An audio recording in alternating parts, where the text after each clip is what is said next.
ഇപ്പൊ എല്ലാവരും ഈ ഹാംസ്റ്റർ കോമ്പാറ്റിലല്ലേ. ഇനിയിപ്പോ നമ്മളായിട്ട് മൈനിങ് ചെയ്യാണ്ടിരിക്കണ്ട, ചിലപ്പം ബിരിയാണി കിട്ടിയാലോ. മൈനിങ് അല്ല ആക്ച്വലി, ശരിക്കും ഇതാണ് ഒറിജിനൽ മൈനിങ് എന്നൊക്കെ കരുതിയിരിക്കുന്ന ഒരുപാട് ആളുകളുണ്ട്. പക്ഷെ ഇതൊരു ക്ലിക്കർ ഗെയിം മാത്രമാണ്.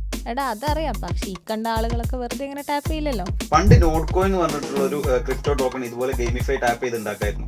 അന്ന് അവരത് എയർ ഡ്രോപ്പ് ചെയ്ത സമയത്ത് ഒരുപാട് ആളുകൾക്ക് പൈസയൊക്കെ കിട്ടി. അതുകൊണ്ടാണ് ഇപ്പൊ ഇന്ന് ഹാംസ്റ്ററിന് ഇത്ര ഡിമാൻഡ് വരുന്നത്. പക്ഷെ ഇത് ആരാണ് പഠിച്ചതെന്നോ അല്ലെങ്കിൽ ഇത് സ്കാം ആണോ ഒറിജിനൽ ആണോ എന്നൊന്നും ഇതുവരെ ഒരു വിവരം ലഭിച്ചിട്ടില്ല. ജൂലൈ ഫസ്റ്റ് വീക്ക് വരെ ഇത് ഏതെങ്കിലും എക്സ്ചേഞ്ചിൽ ലിസ്റ്റ് ചെയ്യുന്നതാണല്ലോ പറയുന്നത്. അപ്പം ഒരു കോയിന് ഒരു പൈസ കിട്ടിയാൽ തന്നെ ധാരാളം. പക്ഷെ റഷ്യയിൽ ഒരു സൈബർ സെക്യൂരിറ്റി ടീം ഉണ്ട്. അവർ പറയുന്നത് എന്താണെന്ന് വെച്ചാൽ പല ആളുകളും പല ഹാക്കേഴ്സ് ഒക്കെ ഇപ്പം ഒരു ഹാംസ്റ്റർ കോമ്പാറ്റിന്റെ ഒരു ഫേക്ക് വേർഷൻ ഉണ്ടാക്കി ആളുകൾ അതിലേക്ക് ലോഗിൻ ചെയ്യിപ്പിച്ച് അവരുടെ ഡിജിറ്റൽ അസറ്റ് ഒക്കെ ട്രെയിൻ ചെയ്യാൻ വേണ്ടി ശ്രമിക്കുന്നുണ്ടെന്നാണ്.